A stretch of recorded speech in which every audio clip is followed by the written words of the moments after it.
Hey guys, welcome back to the channel. Thank you for clicking on this video. If you guys keep clicking, I'll keep making. Today we're going to start a brand new series. We're going to be talking Survivor winners. We're going to rank all of them S, A, B, C, and D tier. I think you're going to have some interesting hot takes and some really pure discussion. So for this first part, it'll be 1 through 10, old school, if you will, you know, if you allow 1 through 10 to be old school. Some say old school is 1 through 3, 1 through 8, 1 through 20. It's tough to say 1 through 19 because Russell, you really have no idea until you look at it. But for me, I'm going to start with part 1, which is going to be 1 through 10, which is the part you're watching right now. Stay tuned. First person, Richard Hatch, easy S tier. Richard Hatch plays probably a B tier game for this entire 10 season stretch, but because of the fact that he did it with no blueprint, he didn't know what challenges were going to look like. He didn't know how people were going to vote. He didn't even know what the word threat was. He didn't know what the word voting block or alliance really was in the context of the game. He didn't know the whole all the cliches like, oh, you shouldn't be a leader on day one, or you shouldn't do this on day one, or he didn't know about being a provider. He didn't know, none of that stuff was given to him. He made it himself. And so he really did form the blueprint for the game, which every winner has used, which is some sort of alliance. And for that reason, I do have to put respect on his name as a winner.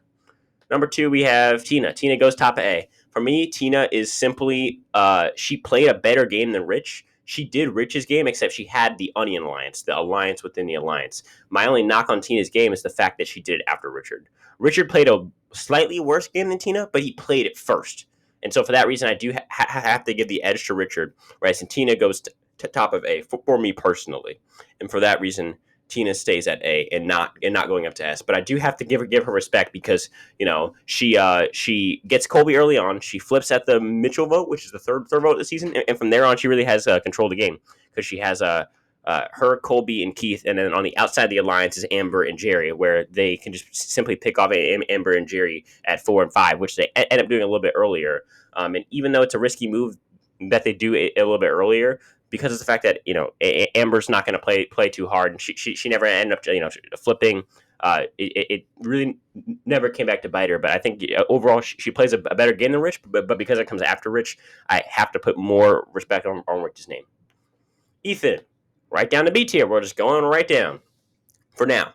Ethan plays a game where I have to respect the game because he does get to the end. He plays one of the best social games up to this point. He's very likable within his cast. People really respect him. He doesn't make any enemies other than maybe Brandon, I'd say. And he runs both of his pre-merge tribes, his pre-swap and his post-swap tribe. His tribe controls the numbers even when voting out Clarence as the first person at the merge, because they get Brandon to flip on what's it called on his people. And for that reason, I have to credit Ethan. Now, the reason why he's down here is because of the fact that he doesn't beat Lex, which is who he wanted to go to the end of the game with. That's a gigantic thing for me. Is if your entire plan revolves around going to the end with somebody, I feel like if that person is someone who beats you, you have no credibility as far as it goes for me in the social awareness part of the game, and that's super important. And he was going to take Lex to the end if he had gotten the win for the final immunity, or if the lady who had won all those challenges didn't win out and take that last final 2 spot. And so for that reason, I feel like his game is flawed. Vecepia is bottom of A tier for me. She plays the only game from the bottom up to this point. She does great. She kisses up to the right people pre-merge. Then when the merge hits, she's able to turn on Boston Robin and vote him out because she sees him as a threat. And then Kathy, Pascal, Nalia, and her flip on the Roti 4 and end up what's it called, creating the first big flip in Survivor history. And then from there, she sails to the end where at final 5, she votes out her ally when she realizes that she's outnumbered. At final 4, she uses her notebook to win immunity, and then she also makes the deal with Kathy so that she doesn't just have to win out. and then even when and then she cuts Kathy at 3 by breaking the deal, which was great because Kathy would have crushed her at the end. And so I do good to knock Vesepia's game because there's a lot of people that beat her in a jury vote post merge, but she played the game to get to the end with the person in Nalia that she was able to get the win from. And for that reason, I do have to give it to Vesepia. Brian Heidick. Again, as I say, every ranking from what I hear that I have not seen Thailand. It's the only season I haven't seen. But I've seen the other 39, and I've been very active in the Sarakuni. And from what I hear, Brian plays a game that's very dominant strategically, and he's kind of on a different level than everybody else, similar to Hatch.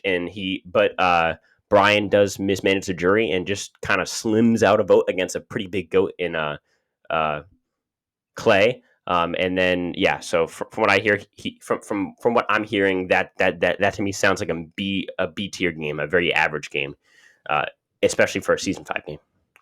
Jenna Maraska is gonna be our first D tier. I can't respect her game. I mean the positives. She was in the majority for the Dean of Blindside, and in the majority for the vote after, and then sorry, in the majority for the first 3 votes in the merge, the Roger, the Dave, and the Dina votes. After that, she's not in the majority, and she gets blindsided by Rob repeatedly. And then after Rob flips on her for several votes, she ends up having to win out to the end, where she only beats Matt, and she just not. And she in the end, her ally the whole game that she was playing with in Heidi probably beats her, and for that reason, I do have to give it to Heidi for being the better player in that alliance. Moving on, we have Mrs. Sandra Diaz Twine. This is her first win. I will say this is the best win out of her 2 wins, but it's still a fairly weak win, especially when compared to just some of her competition in this stretch. In Rich, Sheena, Ethan, Vesepia, and Brian. And so for that reason, I do have to fault her. She is her tribe does dominate pre-merge, but I do have to wonder that she could be the first boot if Drake had lost that first immunity challenge, because Fair Play and Burton and Rupert and all them seem to have the capital in that tribe. But then I will say, after that, she kind of builds capital around her and forms the relationship with Rupert. But then she gets blindsided when Rupert gets blindsided, and then she kind of just slithers her way through the merge. So it's tough because she didn't have a lot of power directly. But I'd say her best move is probably getting Lil and Dara together to blindside Fairplay and Burton at the final 5 when Fairplay and Burton go in on that reward challenge. But in the end, it's just not that impressive of a game, in my opinion. Next, we have Amber. Amber is another case of, or not another case of, because we haven't had anyone like this, yet. I would say that the next person that you're gonna have like this would be Natalie White, probably. And Amber's one of those where she just she lashed herself on a Rob, and Rob won. Sorry, not Rob won. Rob dominated the whole game and mismanages his jury. Now, I will give her credit because she does at least do the right thing by latching onto the right person, and she's able to be the lesser of two evils, as she kind of half says in her final tribal. But I feel like she does not give a good final tribal. She doesn't do good physically, and she really doesn't have much pull in the alliance. And for that reason, it's really hard to respect her game more than just kind of a tag along. Chris Doherty. Let's go with Doherty. Chris Doherty, we're going back up to the top of B tier for now. I think Chris plays a great underdog game. Positives: he rules the entire pre-merge, both pre swap and post swap. With pre swap with his Fad 5 alliance, post swap by just having the majority with like half of his Fat 5 alliance. Now, I will say he does make a mistake not cutting Julie in the pre-merge when he could have, and instead cutting, I think his name is John K or something like that, or John P or something like that. And so I feel like if he doesn't do that, he has a lot better shot at the merge. But because he does that, and then Julie goes back with the girls in the merge, all of his allies get blindsided, and so for the first three votes, he really has no power, and so that's a negative for his game. But then back to the positive, from the final seven on, it's super impressive. He's able to realize that because the girls are turning on Eliza at seven, that he doesn't even need Eliza to vote for him, because if Eliza's vote goes like nowhere, and then it's Leanne, Julie, and Amy with three votes at at Eliza, and then they vote for I guess they voted for Leanne, and so then Leanne and Eliza don't vote, and it's 3-2 in him, Twyla, and Scout's favor. And if that's the case, then he basically wins without even having to persuade Eliza. He literally just has to um, vote with Scout and Twyla, and I think that's super impressive of him to realize that. It's really like next level thinking and really new school thinking. And then after that, him cutting Julie at six, and then Eliza at five. No, Amy at six, Julie at five, and then Eliza at four. I think it's super impressive. And then the fact that he gives that amazingly BS final tribal speeches. It's really impressive what he did in those last seven rounds of the game. Last but not least, Tom. Tom from Palau. Tom plays such a really, really dominant game. Tom is again going to go up to S, probably ahead of Richard.